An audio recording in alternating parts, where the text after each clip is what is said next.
The Last Ronin, issue number 3 has been out for a few months now, and it's definitely an interesting one.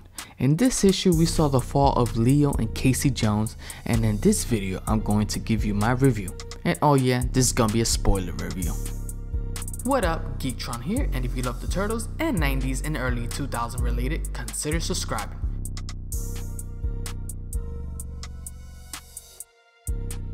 In the beginning of the issue, it starts with a flashback with a ceremony of Karai's son, Oroku, becoming the master of the Foot Clan.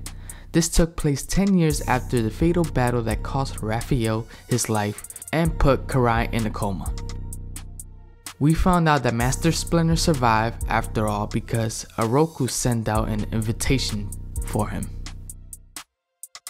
After that, it flashes back to present day with Oroku talking to Karai in her coma.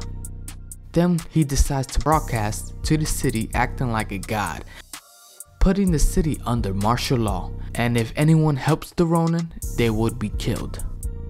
Then we go to Mikey talking to his ghost brothers of how impressed is Casey Marie and how much she reminds them of them. Then she walks in on him talking to himself, telling her that April is calling him and that she's going to head topside.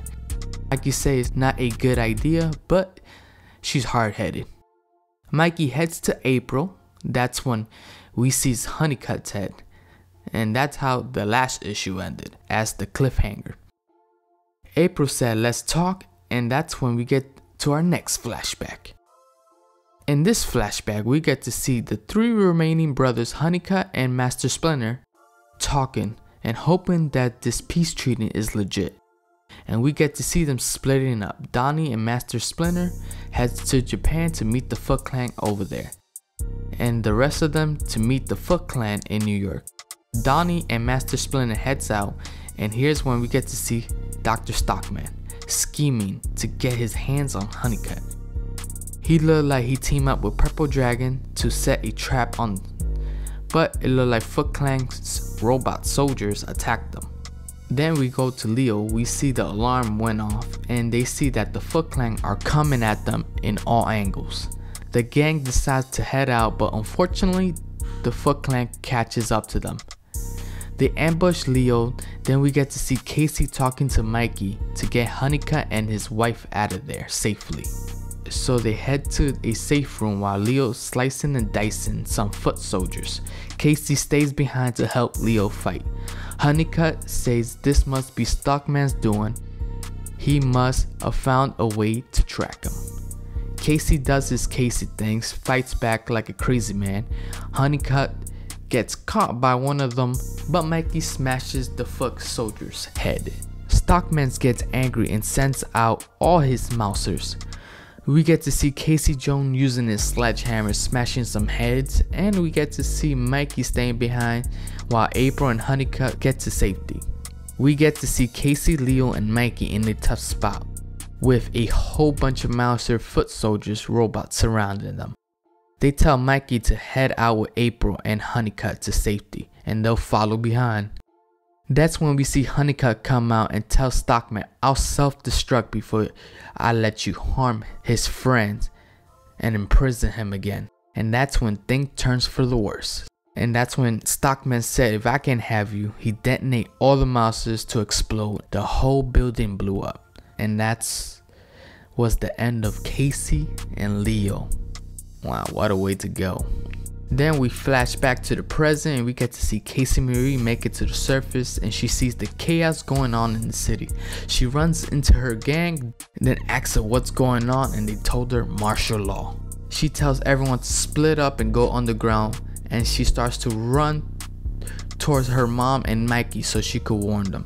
That's when they show April doing some blood work on Mikey to check on his mutation progress. Mikey asks her if Honeycutt's still in there, and Mikey also asks her how she survived the explosion. They show a flashback of April waking up in a hospital with a missing arm and leg, and on top of that she was pregnant. She was stuck in a hospital recovering, seeing on TV the Foot Clan taking over the city. When she got discharged, she went straight to the sewer with her newborn baby because the city wasn't safe anymore. They get back to the present, and that's when April asks how Mikey got all the way to Asia. And that's where we get another flashback of what happened to Mikey. Mikey woke up scared, confused, was trying to contact Donnie and Master Splinter to warn them, but he couldn't reach them, and that's when he decided to stow away in a plane to head to Japan. We go back to present day, April telling Mikey that's not his fault and telling Mikey she has a way to defeat Hiroto. That's when Casey Marie walks in with her gang and that she better hurry up because all hell is breaking loose. That's when we go to Oroku going insane on the rooftop, acting like he's a god, breaking down, asking why his mom left him. Pretty sad and tragic if you ask me. Then we go back to April and Mikey. Seems like April told Mikey the plan and he isn't sure it will work. And that's when April shows her new badass tank. And that's how the issue ended. To me, this issue was amazing. The artwork is amazing. I love how the flashback goes to the Mirage comic style. It was sad to see Leo and Casey die in the explosion. And we got to see how Mikey and April survived it. We got to see Casey Marie's personality and Oroku, how broken he is. So what did you think of this issue? Did you think Leo and Casey was going out like that? Let me know in the comments below, and if you enjoyed this video, make sure to smash that like button and subscribe for more videos just like this one.